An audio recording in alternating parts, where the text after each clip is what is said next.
wa taala menyatakan ya, dalam ayat yang disebutkan di atas tadi, inna a'tainakal kautsar. Kata Allah, inna kami a'tainakal kautsar, telah memberikan kepadamu ya Muhammad. Hitopnya kepada Nabi Muhammad. Pembicaraannya ini yang dibicarakan atau yang disampaikan oleh Allah kepadanya kepada Nabi Muhammad. Tapi bukan cuma buat Nabi Muhammad doang.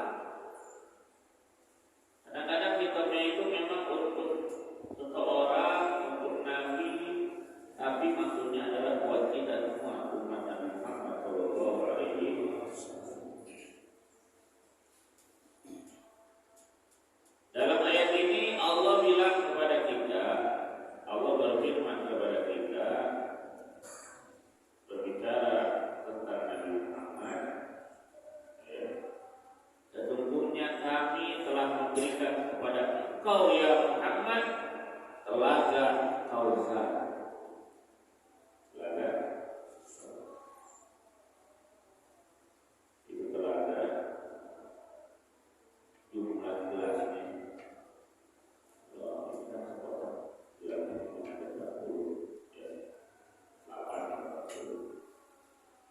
Itu telaga Kautsar, jumlah gelasnya sejumlah bintang yang ada di langit. Pernah dengar kan? Jumlah bintang yang ada di langit banyaknya seperti apa? Banyak, buahnya bukan banyak, buahnya. Kalau banyak biasa, banyak, itu masih biasa. Jadi kalau buahnya, itu lebih banyaknya belum terjadi. Banyak. Itu telaga Kautsar ya, akan diberikan minum oleh Rasulullah orang-orang yang dianggap sebagai umatnya, diakui oleh Rasulullah sebagai umatnya.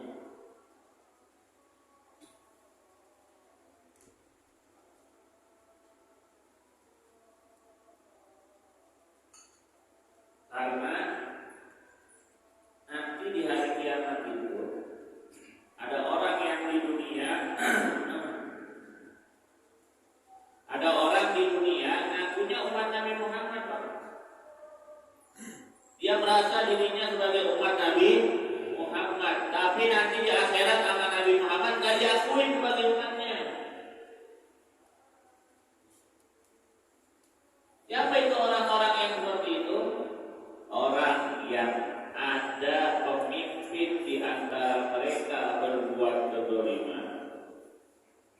Kemudian dia ini orang tidak memberikan peringatan kepada pemimpin yang zalim itu, bahkan membenarkan kezaliman dari pemimpin itu, dan bukan hanya membenarkan, ikut menolong kezaliman dari pemimpin itu, kata Nabi, maka dia bukan umatku dan dia gak bakalan dapat minuman dari telaga Allah.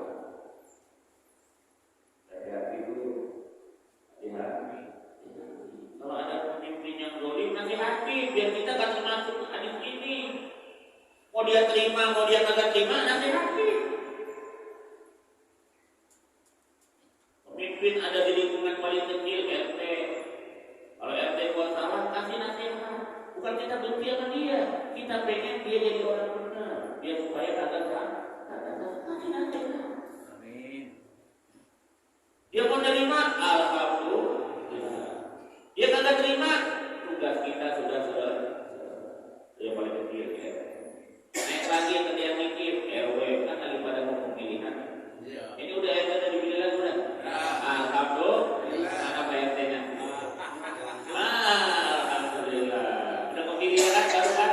Alhamdulillah. Berarti dipercaya. Pilih, ya kan?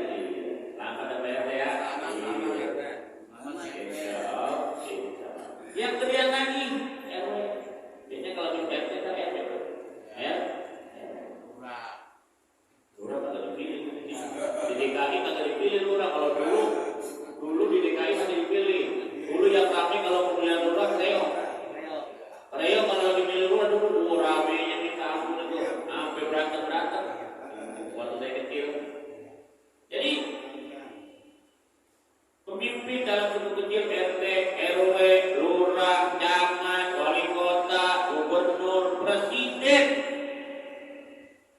Kalau dia salah, kudu kita nasihati. Kalau tugasnya DPR, enak aja, emang yang gaji dia DPR. Yang gaji dia siapa? Rama. Dari mana? Pajak. Dari mana? Dari pajak. Yang gaji DPR, yang gaji presiden, yang gaji menteri, yang gaji TNI, yang gaji politik, kita rakyat. Kita yang gaji. Karena harusnya dia mereka itu melayani rakyat. Pemimpin-pemimpin itu melayani rakyat karena mereka digaji dari rakyat. Jangan kebalikannya jadi pemimpin kayak bos. Kalau mau jadi bos jadi perusahaan.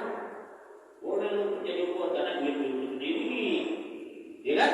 Kalau di perusahaan bos perlu dihormati. Kenapa? Dia punya duit. Dia punya duit. Kalau dalam lingkungan RT, RW dan lain sebagainya itu adalah pelayan masyarakat. Maka contohlah sebagaimana yang dilakukan oleh Sayyidina Umar bin Khattab. Keliling ke kampung-kampung, ke gang-gang, nyari mana penduduknya yang miskin, yang belum makan dan lain sebagainya, dicari. Gak pakai televisi tapi keliling gangnya gak pakai televisi, gak pakai bawa-bawa macam-macam, agak pakai disetting ke orang nanti suruh ngomong yang di depannya gak pakai. Atau ada orang miskin ketemu sama seorang ibu, bu ngapain bu? Lagi masak buat masak apa? Masak. Jadi tadi saya lihatnya masak buat ada masak, itu anak sampai tidur. Jadi ibu ini punya anak bilang makan apa? Dia takut lagi masak makan. Belum matang. Ditungguin 1 jam masih di rumah, belum matang juga. Apa anak tidur? Deketin, ini makan apaan? Kalau masak tuh anak kasihan sampai tidur. Maka jawab ibu ini, saya nggak masak apa-apa, itu yang ada di kuali batu. Di batu gimana mau matang? Kiamat juga dimasak tuh batu tuh bakalan matang. Kenapa ibu masak batu? Kenapa ibu bohong sama anak ibu? Gimana saya gak mau ngomong gini Tuhan? Kalau saya gak ngomong gini, anak saya gak bisa tidur akhirnya. Saya bilang aja, dia belum masak, biar dia tidur, dia capek dulu. Emang ibu gak pernah datang ke sini, ke pemimpin, ke khalifah Umar bin Khattab? Apa jawab ibu ini? Ya, Tuhan, Umar, khalifah, mentingin diri sendiri doang. Jawabannya gitu. Umar agak marah, dikritik itu kalau agak marah. Karena Sayyidina Umar orangnya tegas banget kan? Iya. Kalau urusan agama Allah tegas beliau.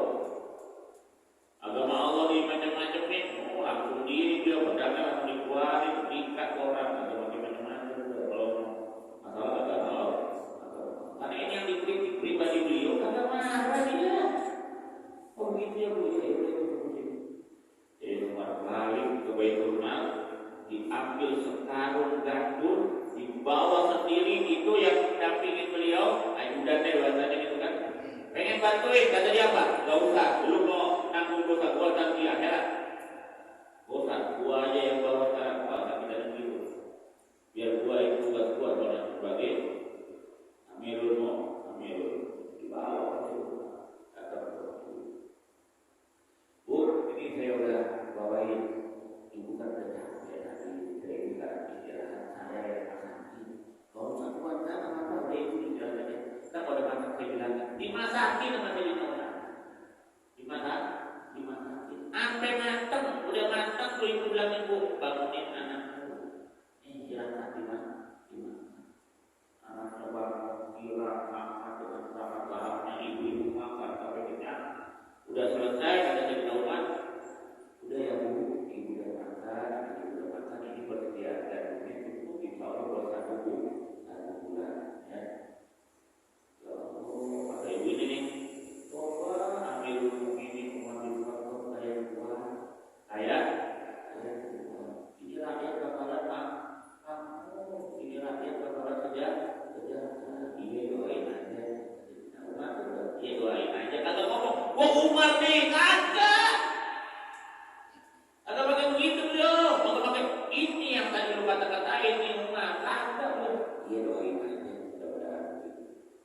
hati kalau itu.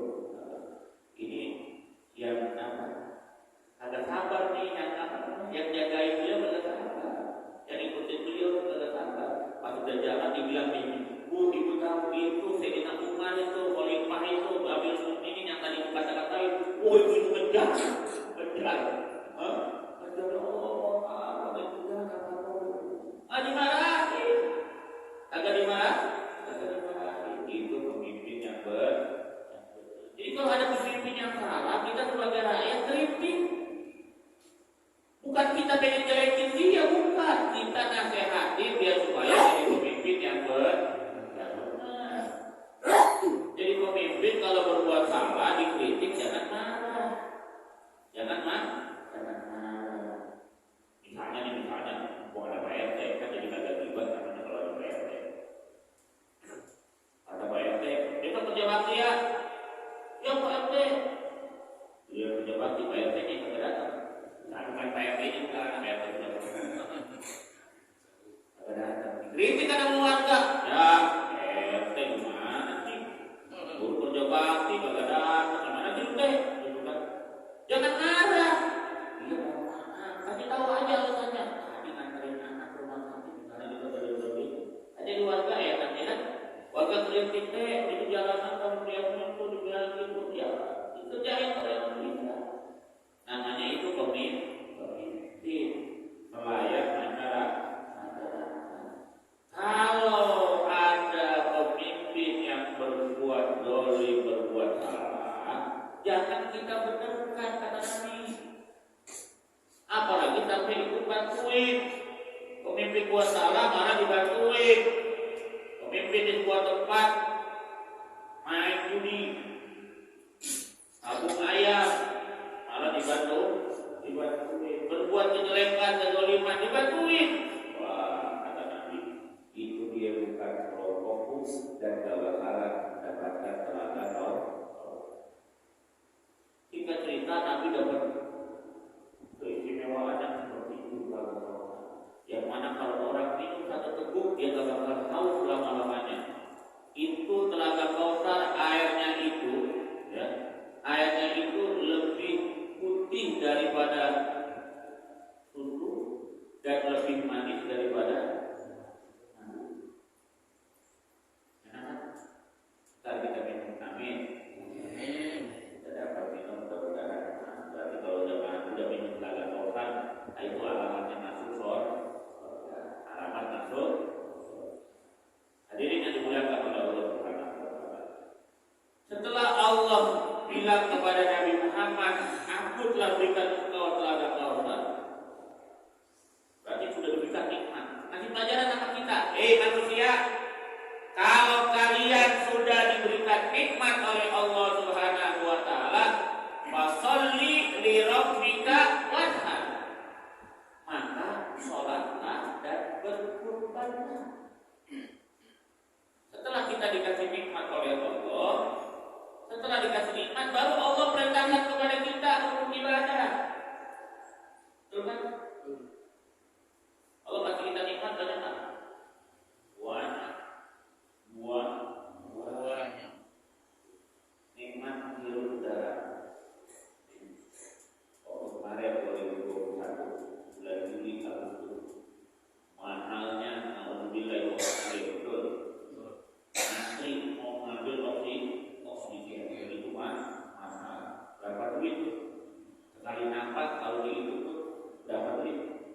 Oksigen, tabung oksigen, kali nafas berapa duit? Kali nafas berapa duit? Itu kita udah berapa kali nafas dari tadi bangun tidur sampai sekarang? Berkali-kali kan? Coba kalau Allah bilang dalam Al-Quran kalau manusia diwajibkan untuk sholat subuh dan membawa duit sebanyak 10.000 setiap harinya, taruh di kotak musola dan kotak masjid agar supaya dia bisa nafas di hari itu. Bayangkan ya,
ibadah. Turun ibadah. Washolli li rabbika, maka sholat kamu. Kita turun ibadah itu namanya. Dalam ayat ini memang sholat doang ya. Dalam ayat ini sholat, maksudnya ibadah juga yang lain. Ya sholat, ya puasa, ya macam ibadah. Ya ibadah makhluk kepada Allah Subhanahu. Setelah dikasih nikmat, disuruh ibadah. Itu ibadah sholat, ibadah makhluk kepada Allah Subhanahu wa ta'ala. Hubungan kita kepada Allah Subhanahu wa ta'ala. Setelah hubungan kita, ibadah kita yang makhluk kepada Allah Subhanahu wa ta'ala, maka disuruh ibadah yang lainnya, wakar dan berkurban. Disuruh berkurban. Setahun cuma disuruh satu kali. Setahun cuma satu. Ada korban 2 kali. Yang ada korban perasaan. Yang ada korban. Suruh korban. Setahun cuma disuruh korban sekali doang. Sekali. Ini mohon maaf yang rokok. Mohon maaf yang rokok ya. Yang rokok mohon maaf nih. Saya bakal rokok. Kalau dia rokok tersinggung ya alhamdulillah. Berarti masih punya hati. Kalau tersinggung masih punya hati. Kalau nggak tersinggung malah tercabut dari itu. Nggak punya hati namanya. Rokok sehari berapa duit? Berapa ribu ada? 27. Mahal ya? Bungkus 27.000. Anggap deh sehari bungkus habis kali ya? Hah? Kurang? 2 bungkus. Oh ini 2 bungkus. Anggap bungkus dah 27.000. Nggak usah 27-nya susah ngitungnya. Anggap 20.000 dah. 20.000 sebungkus sehari. Berarti kalau dia 1 tahun 365 hari kali 2 dapat itu duitnya 20.000 kali 365 dapat duitnya bangsa 7 jutaan, betul? 7 juta. Tapi 7 juta gede enggak? Gede banget. Masa perokok sehari sebungkus mampu, tapi buat korban kagak kan? Kebangetan. Jadi kalau pengen masih merokok juga, korban juga, biar supaya ikhlas. Ya. Kepentingan pribadi kita kerjain juga, tapi yang penting ini adalah berkorban kepada Allah. Kita kerjain sebagai bentuk wujud syukur kita kepada Allah Subhanahu. Semakin banyak kita korban, semakin banyak pahala dan semakin banyak rezeki yang tahun depan Allah akan berikan kepada kita. Semakin gede, semakin bagus korban kita, semakin cakep rezeki kita pada tahun depan. Orang yang berkorban gak ada yang sengsara hidupnya tahun depan. Berkorban aja saya bahas ini biar supaya pada korban. Ya paling pengurus musola kewalahan dan berkorbannya banyak. Tenang aja kalau usah kewalahan kan pokoknya bisa 3 hari, bisa 3 hari, 4 hari malah 10, 12,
makanan kesukaan Nabi. Malah kita menjauhi kambing. Enggak, yang bikin kolesterol itu kalau makannya berlimpah-limpah atau bagi-bagi orang, itu kolesterol bukan saya. Ya, jadi itu. Jadi kita udah diberikan nikmat oleh Allah dengan begitu banyaknya, maka beribadahlah, melakukan ibadah makhluk, kemudian berkorbanlah sebagai wujud syukur kita atas nikmat yang Allah berikan kepada kita. Mudah-mudahan kita pada korban, amin. Semuanya tahun ini dan minimal banget kalau nggak bisa di keluarga kita, misalnya kita, istri kita, anak kita 2, kan harusnya 4 tuh, harusnya minimal setiap tahun dari rumah kita keluar 1 ekor korban minimal. Kali kalau 4 kali berangkat ya kan, 4 kali 3 juta udah juta kali kalau rumah berangkat gantian aja. Tahun ini kita, tahun depan ini, tahun depan nanti anak, tahun depan lagi anak, kalau lagi kita, tahun ini anak-anak. Ya tahun ini insya Allah yakin 1000% bahwasanya dengan kita korban tahun depan rezeki kita akan dilipat gandakan oleh Allah Subhanahu wa taala. Amin ya rabbal alamin. Hadirin yang dimuliakan oleh Allah Subhanahu wa taala. Oleh karena itu dengan kita mengadakan taklim yang seperti ini, ya, hal-hal yang mungkin terlupakan oleh kita jadi kita telah. Misalnya kemarin lupa kalau korban ini anak bisa berubah. Kemudian bagaimana kalau korban itu kan, ya, kita harus nyari yang paling cepat sesuai dengan duit kita. Kalau duit kita banyak, kambing yang paling bagus, yang paling istimewa. Kemarin saya lihat kambing itu ada di YouTube memang, tapi tingginya sampai tinggi kita. Udah berapa kambing? Atau katanya kayak anak kuda gitu, tinggi gede. Yang paling bagus kalau korban itu yang paling bagus. Yang paling bagus sesuai dengan duit kita. Dan kalau duit kita banyak ya yang paling bagus kita belinya. Ya, minimal kita beli ya sesuatu yang cakep, yang tidak ada cacatnya, yang sah untuk dipakai kurban. Kita tahu anak ini umur berapa ini sebagainya. Ya, kita tahu itu. Oleh karena itu, ya, kita yang seperti ini, ya, hal-hal yang kita belajar seperti ini itu faedahnya sangat banyak sekali untuk diri kita. Disebutkan di dalam kitab Al-Fawaidul Muhtarah tentang masalah ilmu. Man mata wa huwa yatlubul ilma yuqayyidullahu lahu man yu'allimuhu bi qabrihi ila ayyab'atahu Allahu 'aliman. Orang yang meninggal karena menuntut ilmu. Makanya kalau kita masih ngaji setiap ahad begini, walaupun kagak tiap hari kita ngaji tiap ahad, itu kita termasuk orang yang menuntut ilmu. Kalau kita istiqomah setiap ahad, kalau tidak ada taklim lagi malam apa itu kita istiqomah ikut taklim itu kita walaupun kita berdua begini, walaupun kita bukan kayak orang anak santri, kita itu termasuk orang yang menuntut ilmu, yang penting istiqomah. Ahad pagi hadir, malam apalagi ada taklim hadir. Itu kita hadir terus di tempat ini sama kita dengan menuntut ilmu. Cuma bedanya kalau anak di pesantren dia di pesantren, kalau kita di RT. Pesantren cuma ada pagernya, kalau RT ada batasnya, ya kan? Ada batasnya. Kalau di sana ada pimpinan pesantren, kalau kita di sini ada ustaz-ustaz yang mengajar, ya. Kemudian lurah pondok, kalau di pesantren ada namanya lurah pondok, kalau di sini ada namanya Pak ya.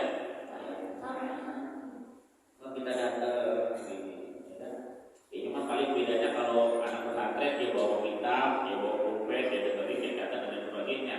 Nah kalau di sini seperti itu, bacanya susah saja itu gimbingannya dipindah ngaji kuping.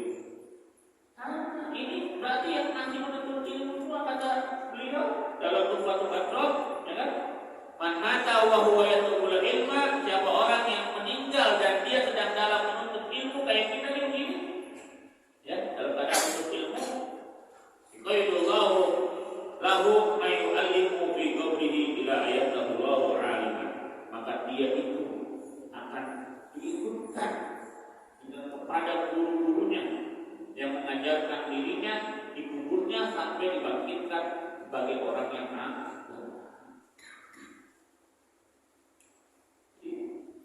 jika dalam bentuk ilmu itu dikuburnya itu yang ikut sama gurunya yang ngajarin dia waktu di dunia. Jadi saya punya guru diimpikan sama salah seorang itu dalam kuburnya. Jadi alam barzah menurut mimpinya dia, menurut mimpinya itu di alam barzah beliau itu sedang ngajari murid-muridnya yang kepada kita. Jadi teman-teman saya yang daripada cerita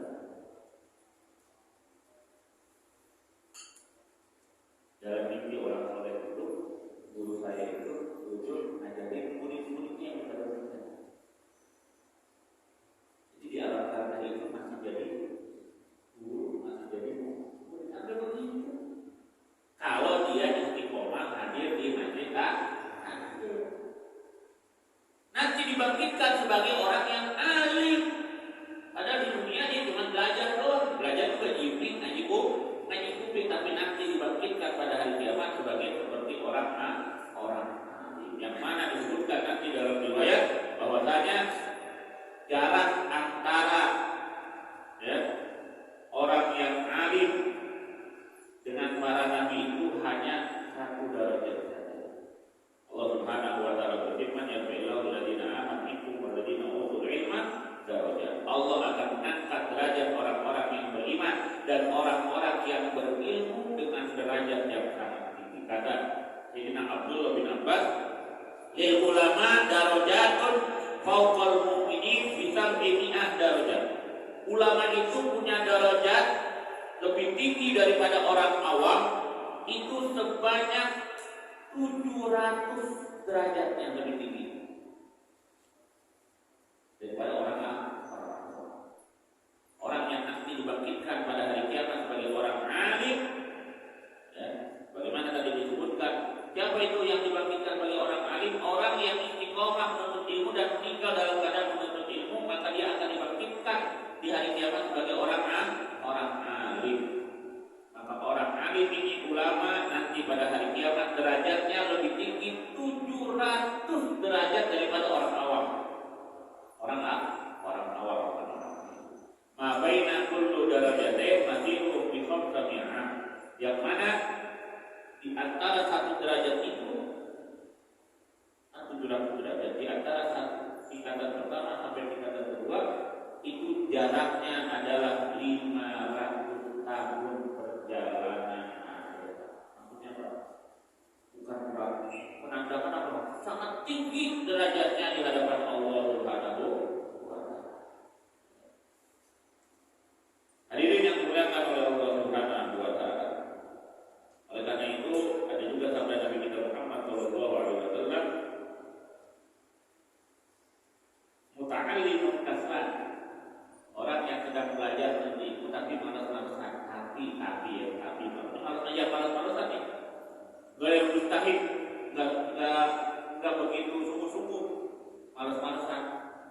Afdalu indallahi min sab'in abid mustahil. Itu masih lebih bagus daripada 70 orang yang ahli ibadah. Dalam sebuah riwayat juga naumul alim afdalu min ibadati abid.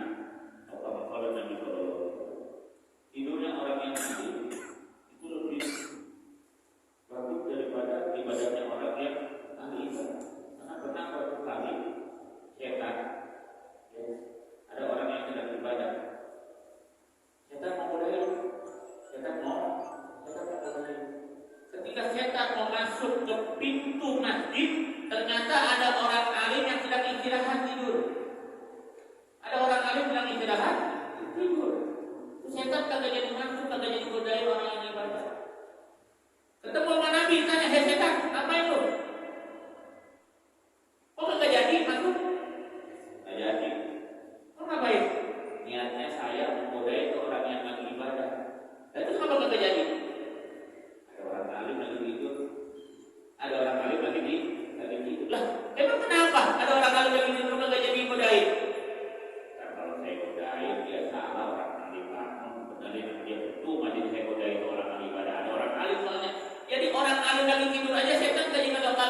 Siapa orang yang ilmunya tambah alim tapi tidak dikasih hidayah oleh Allah Subhanahu wa taala, maka dia bukan semakin dekat kepada Allah, malah makin jauh.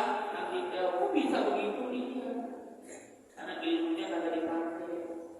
Dia pintar mah pintar, tahu hukum, tapi hukum itu dia malah lebih mendekatkan ketika setan. Dia malah hukum itu dia bolak-balik untuk kepentingan dirinya mencari kehidupan dunia.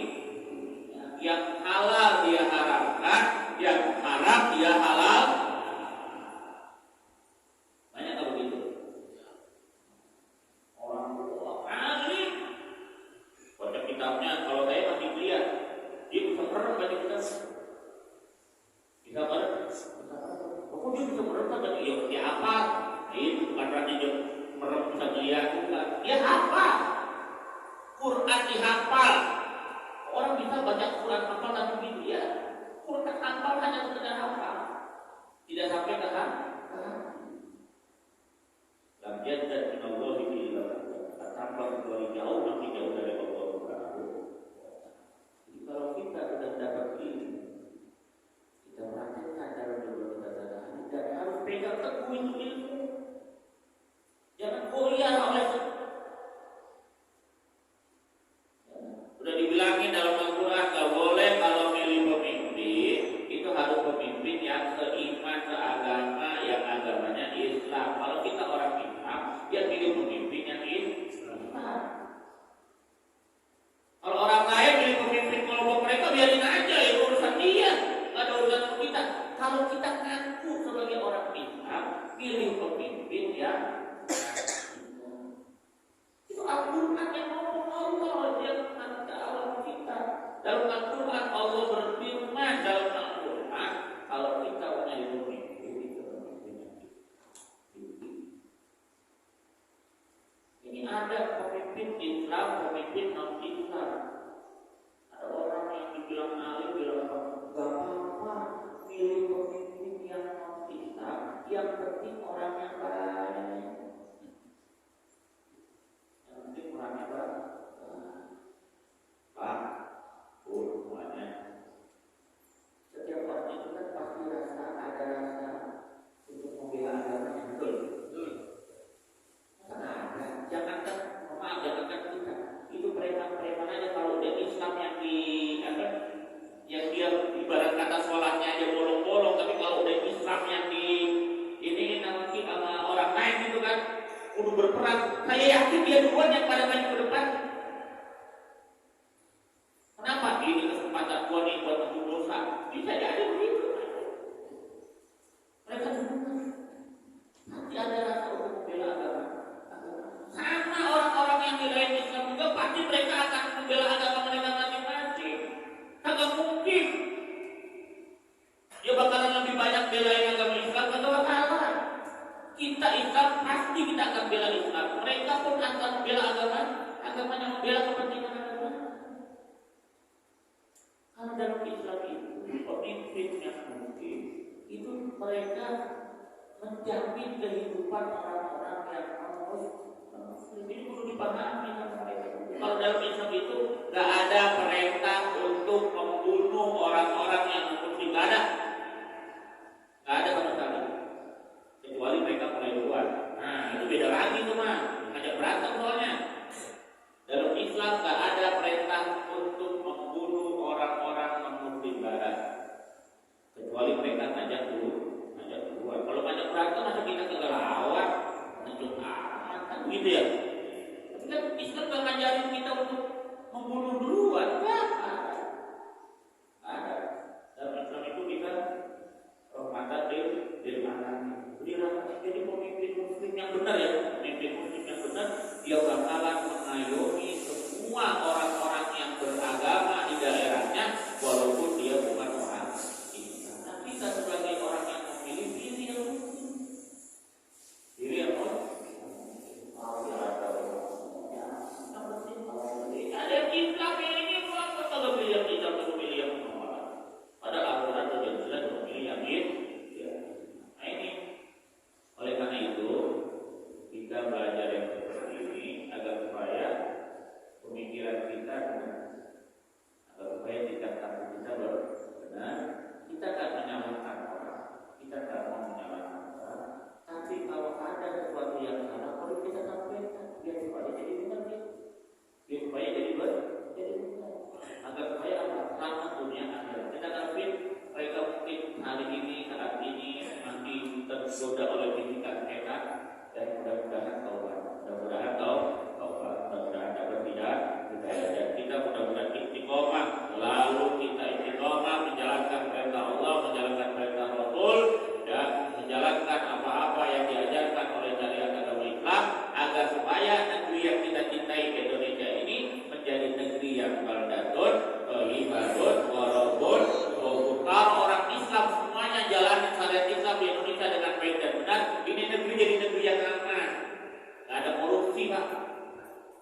Kalau yang muslim itu, yang ngakunya muslim, mereka jalani benar agama Islam dengan baik, mereka nggak bakalan korupsi. Kita selama ini, kalau udah di persidangan, korupsi udah persidangan baru pakai peci. Jadi baju putih. Waktu korupsi nggak pakai begituan, pakai tanah kolor. Waktu korupsinya, pas tidak persidangan pakai kopiah, pakai baju putih. Biar disangka ini Islam yang korupsi. Padahal waktu dia korupsi kagak pakai Islamnya dia. Pakai jilbab. Udah di persidangan tuh. Waktu korupsi panjang. Ya, kagak pakai apa-apaan. Giliran udah di persidangan baru nampakin keislamannya. Ya, supaya gampang yang macam-macam. Nah, alhamdulillah ya kita. Ya mudah-mudahan anak pada jaga kita semuanya. Sekali lagi kita udah dikasih nikmat oleh Allah yang banyak, maka berkurban. Ya mudah-mudahan ini kita berkurban semuanya. Amin ya Allah. Amin. Al-Fatihah. A'udzubillahi minasyaitonir rajim. Bismillahirrahmanirrahim. Alhamdulillahirabbil alamin. Arrahmanir rahim. Maliki yaumiddin. Iyyaka na'budu wa iyyaka nasta'in. Ihdinas siratal mustaqim. Siratal ladzina an'amta 'alaihim ghairil maghdubi 'alaihim waladdallin.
Wa hifdzal mursalin wa ilhamal malaikatil muqarrabin